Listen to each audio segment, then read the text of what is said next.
teny 9:20 dia misy teny Davida mpanasalamy manao hoe anefa niry izay matahotra azy izy ary hainy ny fitarainana izy ka hamonjy azy.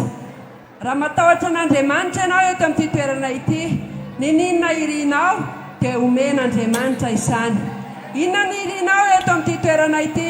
Mety ao anatin'ny olana ve ianao? Mety misy adi-tsaina ve mahazo anao? Mety ao anatin'ny aretina ve ianao? Ary maniry ho afaka amin'izany. Mety tanora ihany koa ianao eto amin'ity toerana ity, ary dia ny fanirinao hoe mba ho tafita amin'ny fianarana ary efa avy eo dia azo vola. Tsara izany rehetra izany, ary afaka omen'Andriamanitra anao izany raha matahotra azy ianao. Fa misy tenin'Andriamanitra ihany koa anefa ao amin'ny Romanina 9:9 dia ny 9:13 manao hoe izay tsy niaro izany natokana fa nomeny antsika ao rehetra izy, tsy omeny miaraka amin'ny maimam-poana ve ny zavatra rehetra. Ry havana eto amin'ity toerana ity, raha tena mandray an'i Jesosy ianao, mandray famonjena ianao, dia izao kadô omen'Andriamanitra anao ny zavatra rehetra.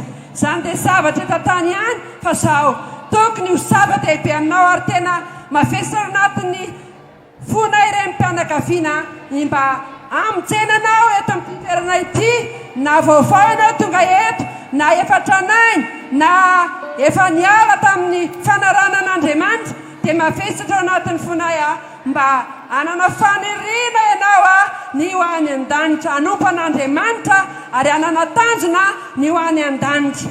Ka izany araka itsiny manana hafatra lehibe izahay ao anatin'ny hira fiderana. Mety tsy dia mahay mihira izahay, fa izao mavesatra ao anatin'ny fonay ary ataonay amin'ny fona rehetra izany hira fiderana izany. Ilay hira dia mitondra ny lohateny hoe rano faniriako.